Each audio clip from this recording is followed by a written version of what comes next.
This is a serious challenge. I want you to call 10 total strangers on the phone today and ask them for their business. Do it. And when you figure out how it goes, find me on LinkedIn and let me know how it goes. I'd love to hear about it. I'd love to help you hone your approach if need be. Hey everyone, welcome to the BDO Show, a podcast for passionate BDOs wanting to level up their game with advice and stories from battle-tested BDOs. I'm your co-host, Emily Detour, and I'm here with my fellow co-hosts, Alan Peterson, Chris Hackney, and Sterling Birdsong. Before we get started, make sure you hit that subscribe button. And if you have any questions for us or topics you'd like to hear or see discussed on the show, shoot us a quick email at thebdoshow@gmail.com. BDOs. Have you ever had a borrower bring in like a brother-in-law to do their life insurance? Doesn't end well, does it? We've all been there. When you require life insurance on your SBA loan, it's critical that you bring in a company that specializes in getting these policies in place for the SBA loans. The last thing you want is for life insurance to be the holdup. We all know that's a rookie mistake. SBA Protection Quick Close Life Insurance is the fastest, easiest way to secure the insurance protection that your borrower needs for their SBA loan. Their process is simple, hassle-free, and only takes a few minutes of your borrower's time. No lengthy paperwork, no complicated forms. They even have programs that don't require labs or doctor records for approval. And best of all, you will have the collateral assignment back in less than 24 hours. It's a no-brainer. Go to sbaprotection.com for more information or email Adam Bergen at adam@sbaprotection.com.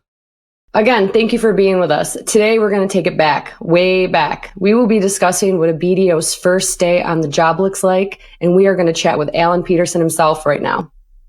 Thanks. I appreciate it. I think the beginning is probably the best place to start, right? And I know the three of us definitely all have kind of unique experiences in how we came in to SBA lending specifically. A lot of folks kind of come in through conventional channels, through credit channels, and really a variety of ways. I know that we've kind of talked about this previously, but just briefly, Sterling and Chris, how did you guys actually get into the SBA side of things? I can go ahead and start there. Yeah, sure. So I got into the SBA side. I've been in banking since 2012, and I kind of got into banking by chance. My mom she actually worked at a funeral home here in Tampa, and a gentleman named Jim Furman came into the funeral home and needed help for somebody who had passed away in his family. My mom helped him with the funeral service, and then afterwards said, "Hey, my son's looking for an internship. Do you know anybody?" Now, if you know Jim Furman here in Tampa, he owns Furman Mazda, Chevrolet, and Nissan. He owns probably about 15 dealerships here in Tampa. So my mom thought that he was going to send me to a dealership. However, he also happened to be on the board of the Bank of Tampa. And so he's actually the reason I got into banking. He said, "Hey, give this guy a call." And that was the head of the credit department over at Bank of Tampa. And you know how it goes when the guy on the board says, "Give a kid a chance," give a kid a chance. So that's kind of how I got into credit. Now, from credit, I did that for 3 years. I didn't end up working at the Bank of Tampa full time. I transitioned to another bank, and I was there in a small business underwriting team, which was called SBU. And eventually, I was the squeaky wheel that got the grease, man. I knew I wanted to be a lender. I never really wanted to be a credit guy. It's just not really a great fit for my personality. I didn't love sitting behind a desk and essentially writing a book report every day. Or that's how I felt when I was doing it. And, I kept on saying, "Hey, give me a chance, give me a chance, give me a chance." And, I lost patience entirely. I actually went out and got my Series 7 and my Series 66 and my 215, and I was going to go out and be a financial planner. And then they brought me in and they gave me the opportunity to be a BDO. And at that point, I had already been doing some meetings on the side as a financial planner, and I quickly realized that it's a lot easier for people to ask me for money than it was for me to ask them for money. And so I quickly took the opportunity. I didn't really know about SBA. I didn't really know what it was at the time, but I knew that I wanted to be a lender and I was going to make it work. And so that's how I got into SBA lending. Good stuff. I got into SBA lending. I couldn't count money. I was on the teller line and they liked me and I wore a nice suit. So they said, "Hey, why don't you go upstairs and try to be an SBA credit analyst?" And took a liking to that. Then I joined my current bank. And the true story is I got a deal from a referral source as an underwriter, a pretty large deal. And that deal was close to closing. And the bank president at the time came and said, here's what we can pay you as an underwriter. Here's what we can pay you as an SBA lender. And I'd never finished that memo. I think I unplugged my keyboard and became a lender after that. And that's my story. That's awesome. I really like that. And Sterling, I don't think I realized that you got your Series 7 and your 66. That's my case too, right? So, most people know from episode 74 of the Art of SBA Lending podcast, I started as a loan broker. My deal was kind of interesting. COVID was going on, and it was really, really challenging to be a broker in those times. It was really hard to monetize PPP opportunities the right way. It was hard to navigate all of that from the outside looking in, essentially. And, there was a little bit of concern that I'd had about, what I was going to do next. So I moved to Tampa, Florida, randomly. Essentially, I knew that it had a strong economy. I knew the Gulf of Mexico existed, and I heard the food was pretty good. So I was sold on Tampa. And when I got here, that's actually when I really got into the bank side. I had the opportunity to work directly for a bank here in St. Petersburg, where we all work together there. But, something that I don't really get into very often that I think is worth mentioning on this podcast is it's geared towards other BDOs, is I was so nervous that I couldn't do it, that I couldn't figure it out, that it was more complicated than it really is. I had kind of like fear of like SOP inferiority complex. So I took a job as a packager. I knew how to put together loan packages. I used to send them to bankers all the time and wait for them. Sometimes they'd call me back, and sometimes we'd get some loans done. But ultimately, I took a job as a packager, and I'm on the phone with this BDO at a bank. They're all over the South, but this branch was with their SBA productions here in Tampa. BDO chewed me out, right? Because there are conventional guys that also do SBA. And he said, listen, I'm not getting you affiliate financials because this borrower knows the president of the bank. He didn't know what to say, but I definitely didn't like the way the guy talked to me. So I remember hanging up the phone, quitting the job, and calling Tom Zernick and asking if he was still hiring. And luckily for me, he was. And that's kind of how I got started, actually, in my first year. And that reminds me, too, of, like your first deal, right? Like that the very first one, you come in, with you guys, you're on the lending side. Now you make that jump. What was your actual first deal like, if you remember it? So I'll be very honest with you. I do not remember my first deal off the top of my head. I reached out to some people at my prior bank to ask them this question, because I was like, man, what was my first deal? I'm a very now person. So I'm always focused on the next deal, and I'm always focused on my current pipeline. That's what's most important to me. And so a deal from 2016 doesn't always hold as much weight at this point, but I do remember. Spoken like a true legend. Wow. Here we go. Yeah. So, but I do, you talked really quickly about fear, and I just want to kind of touch on that. Fear, I think, can be actually a good thing if you use it in the right way. Because, I had fear when I left my last job to come over here, because I had that fear of failure, right? That fear that, what if I got to my next job and I wasn't able to produce? Because, I'm sure we'll get into it, but the way that we source deals at my prior bank is very different than the way I source deals now. So I think, fear is a great motivator if you let it be a motivating tool for you and don't let it be a governing tool for you. Don't let fear make decisions for you. You have to make the decisions, and then you can use it in to your advantage to help you achieve a goal. But to go back to what you were asking, I had a deal that I thought was pretty interesting from my first year as a BDO, and it was an Orange Theory Fitness. And the reason why this deal always sticks out to me is because the way that the guarantor got the equity injection is that he went on a reality TV show and he won. So he was a reality TV star. It was one of those situations at the end of the show where it was him and another girl, and they had to decide if they were going to split the money or if they were going to try and take the money, right? So it's one of those deer situations where it's like, if they both say they're going to take the full money, then nobody gets anything. But if they decide to split it, they can both get something. Well, I guess they had decided that they were going to split it, but apparently my guy didn't agree with that. And so he decided that he was going to take it all for himself. And so he actually ended up taking the full amount of the winnings, which I think was about $200,000 or so.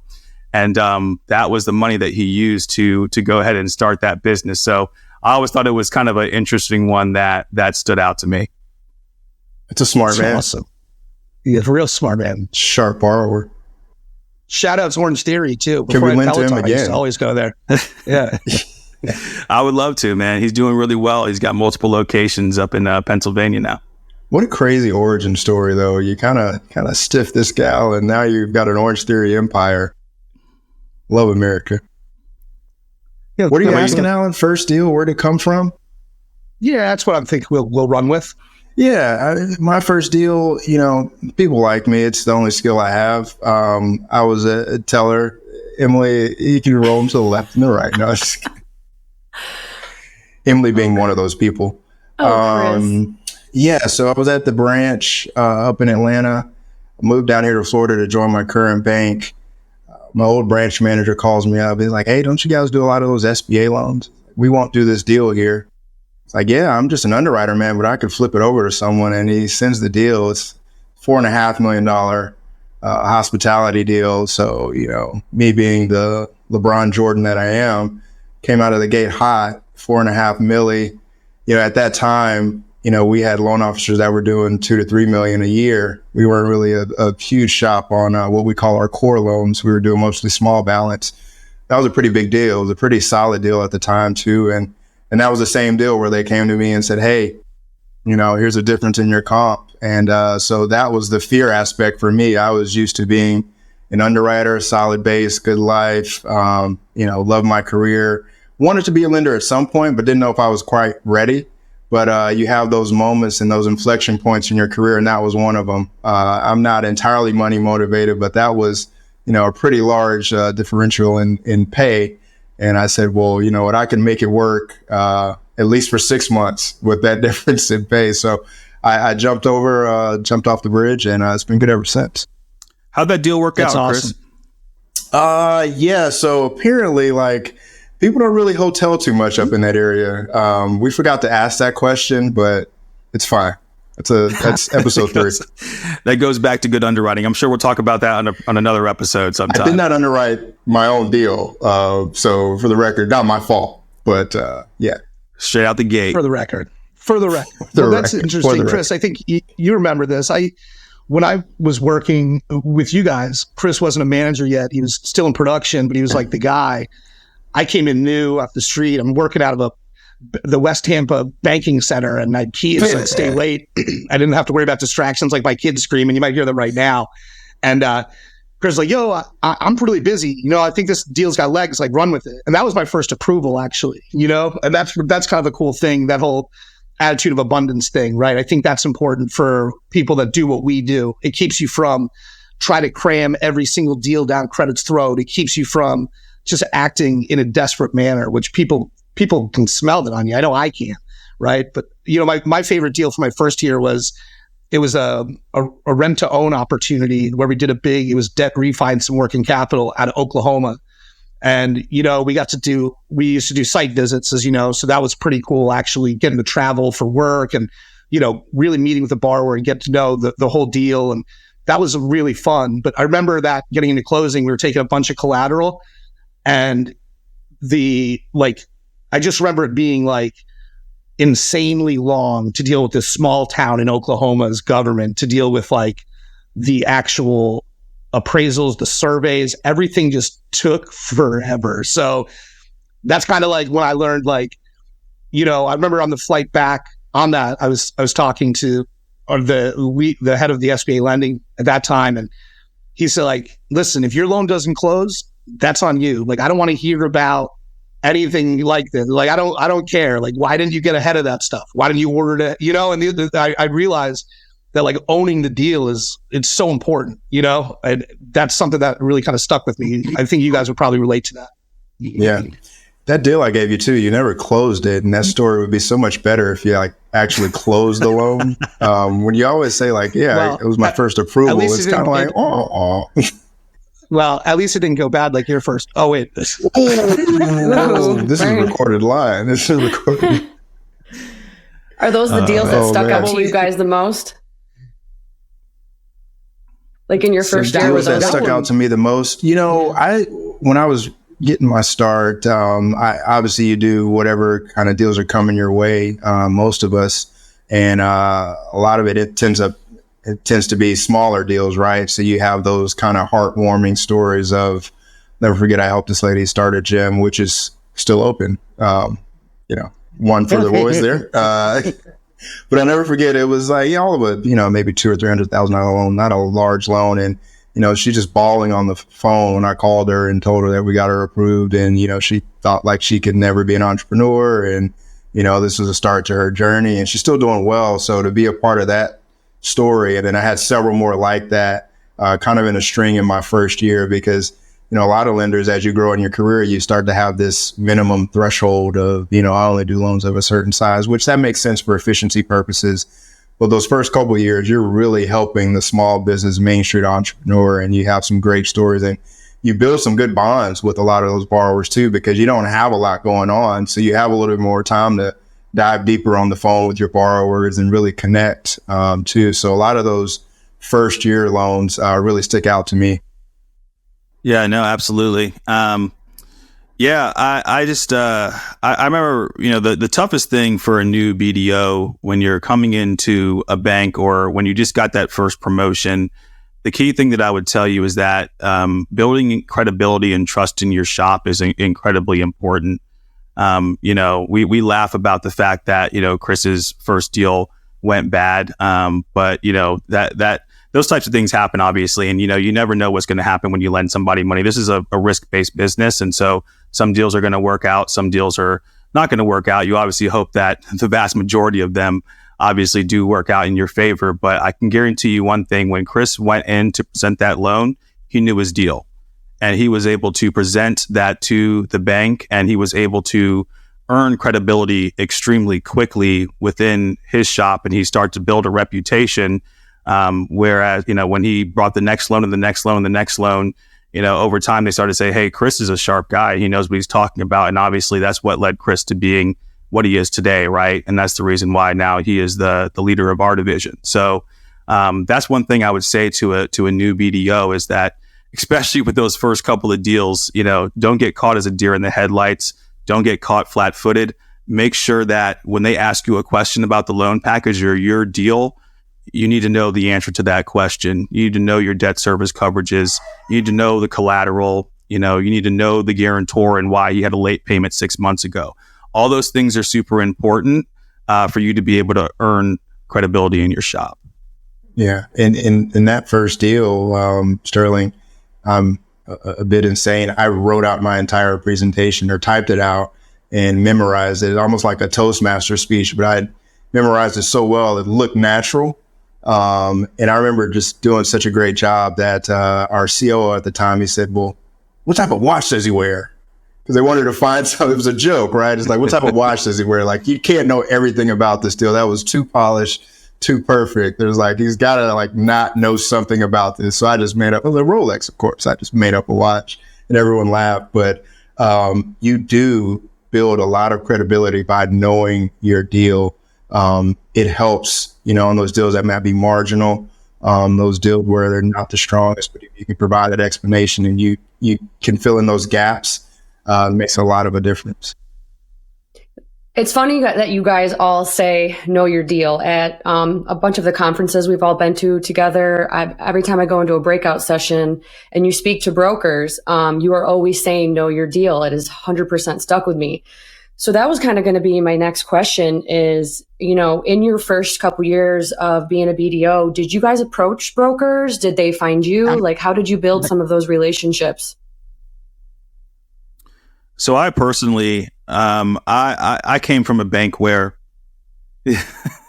I came from a bank where we didn't incentivize brokers. So, for the first, couple of years of my career, we were all internally fed. The way that it worked was that the conventional lenders would go out and they would source all types of deals, and then they would essentially refer SBA deals internally to a person such as myself. And so there were times where I was also going out and sourcing deals, but honestly, I was so busy just working files that were given to me by conventional lenders that there's very little time to go out and source deals. And, no broker is going to want to send you a deal for free, right?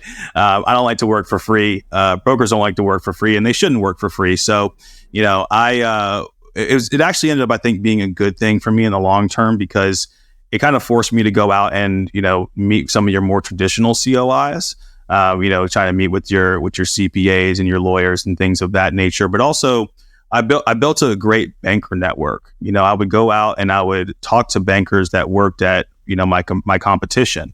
And to this day, a lot of the deals that I work on are deals that come from other bankers, because, bankers are great sources of deals. They see just as many deals as the brokers do. And they oftentimes have a credit background, so they know a bankable deal when they see one. And so that's been a huge thing for me. It's like, hey, I can't get your deal done, but maybe Sterling can. And then that warm introduction has led to a lot of success. Yeah, you're one of the best at that, Sterling. You are the best. Network, without it. Bankers. Okay. You guys are getting invited to next year. You guys make it to the council again next year. Yeah, we're just trying to get invited to Sterling's free dinner. It's free steak dinner. It was awesome, though. It was one of my favorite times, honestly.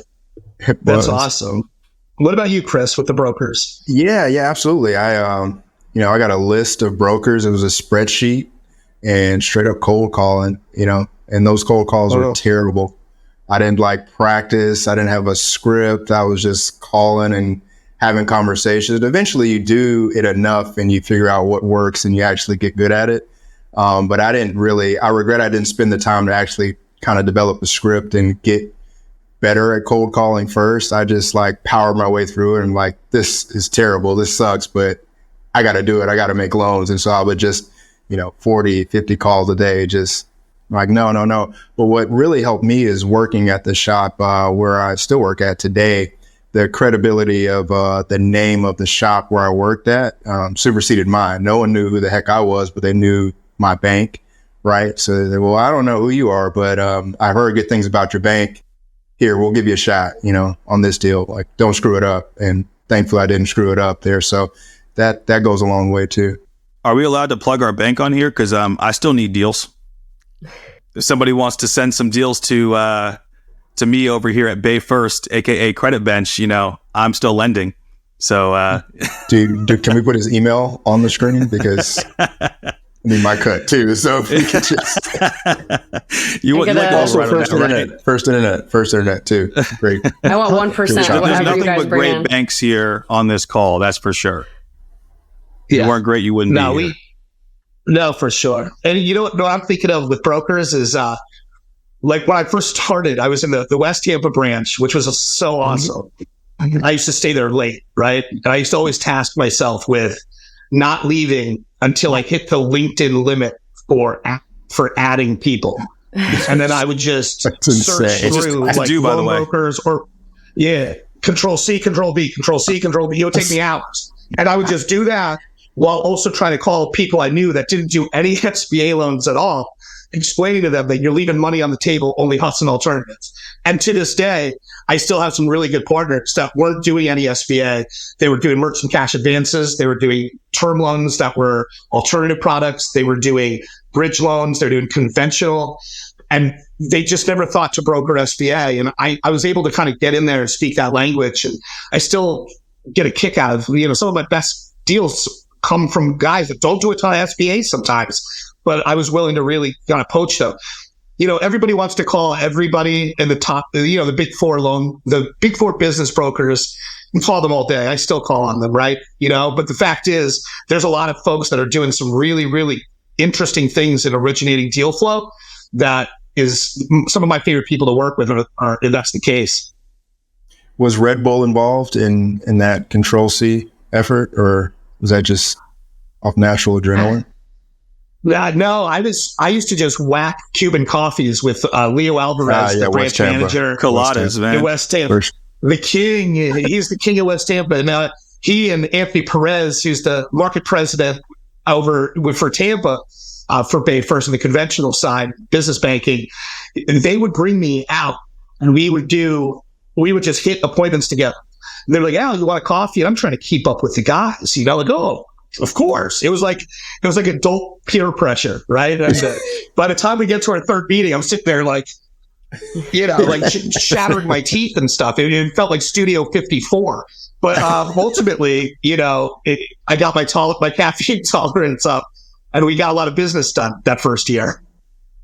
But seriously, one thing that you said, Alan, is just doing that extra work, man. So many BDOs, even that are seasoned, I find that they're a bit afraid to, make those calls.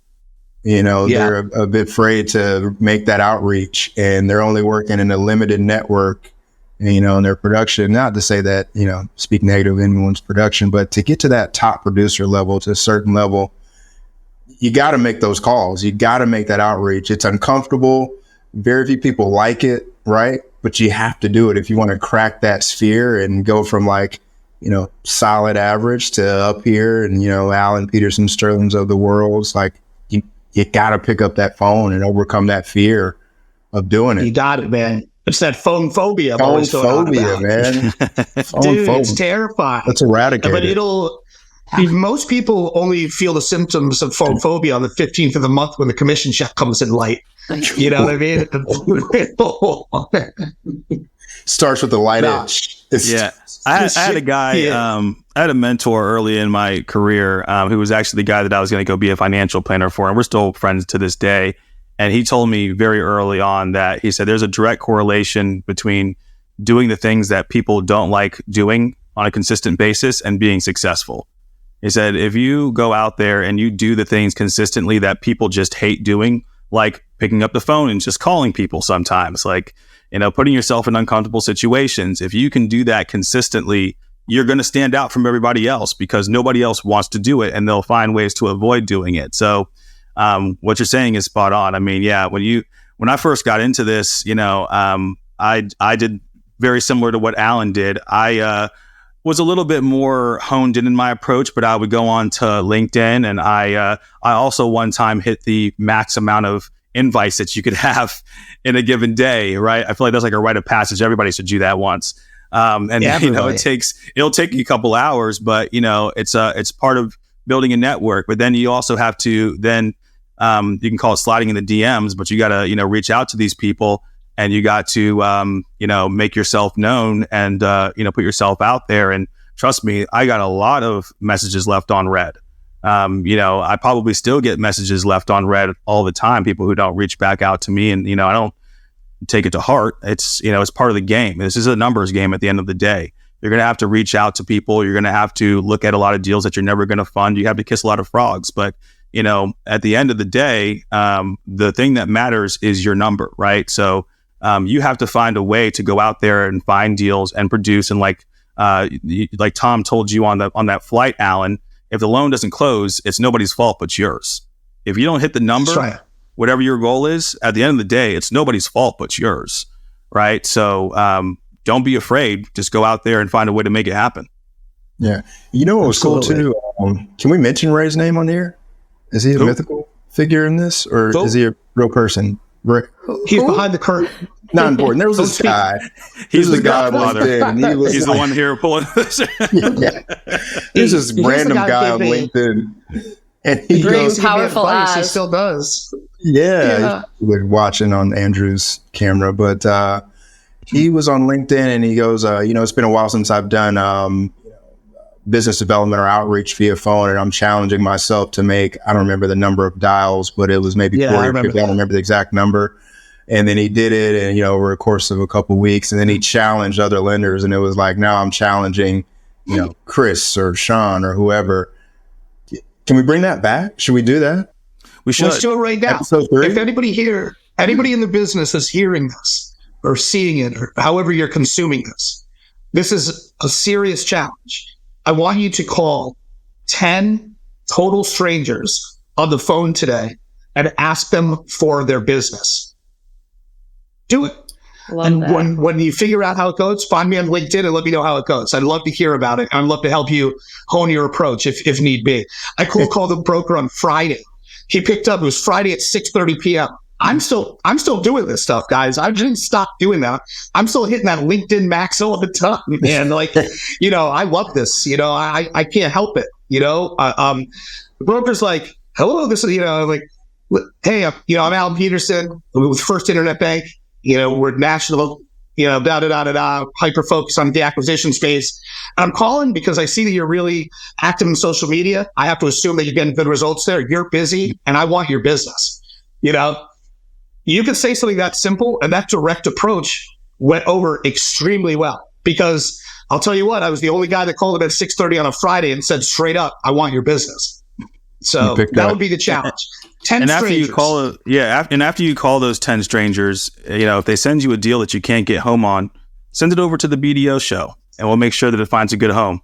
That's it. And did we talk about referral fees for the 10 calls that they make?